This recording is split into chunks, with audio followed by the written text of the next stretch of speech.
বাংলাদেশের জনগণ সেই তদন্ত কমিটিকে খুব তাড়াতাড়ি জানতে চায় যে এই আক্রমণের পেছনে উস্কানিদাতা কারা ছিলেন এবং নির্দেশদাতা কারা ছিলেন। 5ই আগস্টে যে মহান বিপ্লব হলো সেখানেও তার বিরচিত ভূমিকা ছিল এবং তাদের উপরে বাংলাদেশের আইন শৃঙ্খলা রক্ষাকারী বাহিনী, পুলিশ এবং সেনাবাহিনীর সদস্যরা যে চরম নিন্দনীয় এবং রহস্যজনক হামলা চালিয়েছে তার ব্যাখ্যা দেওয়ার দায়িত্ব বর্তমান সরকারের। এই আক্রমণের দায়িত্ব সরকার নিতে পারে না, কারণ এই সরকারের নির্দেশেই এই হামলা হয়েছে, নিশ্চয়ই কোনো না কোনো নির্দেশে। এখন সেই নির্দেশ কার কাছ থেকে এসছে এটা বের করার দায়িত্ব এই সরকারের। কাজে আমি মনে করি যে এই সরকার এই কাজটি যত দ্রুত সম্ভব করবেন। আমরা শুনেছি যে এর মধ্যে বিচার বিভাগীয় তদন্ত কমিটি গঠিত হয়েছে এবং বাংলাদেশের জনগণ সেই তদন্ত কমিটিকে খুব তাড়াতাড়ি জানতে চায় যে এই আক্রমণের পেছনে উস্কানিদাতা কারা ছিলেন এবং নির্দেশদাতা কারা ছিলেন।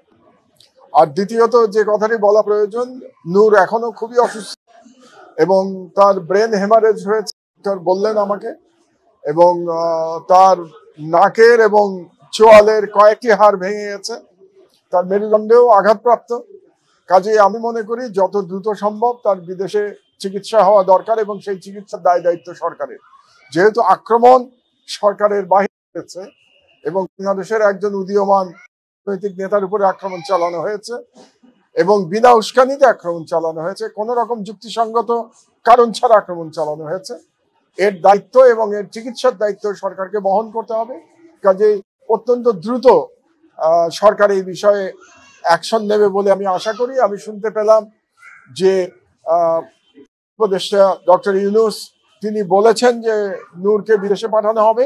কাজে এটা নিয়ে যেন কোনো দীর্ঘসূত্রিতা না করা হয়, কোনো আন্তরিক জটিলতা তৈরি না করে যত দ্রুত সম্ভব যে দেশে থেকে ভালো নিউরো ডাক্তারি আছে, চিকিৎসা আছে, সিঙ্গাপুরে কিংবা ব্যাংককে হতে পারে, এবং পরিবারের সাথে আলাপ আলোচনা করে, ডাক্তারদের সাথে আলাপ আলোচনা করে এই ব্যাপারে সত্তর সিদ্ধান্ত নেওয়ার আহ্বান জানাচ্ছি আমি।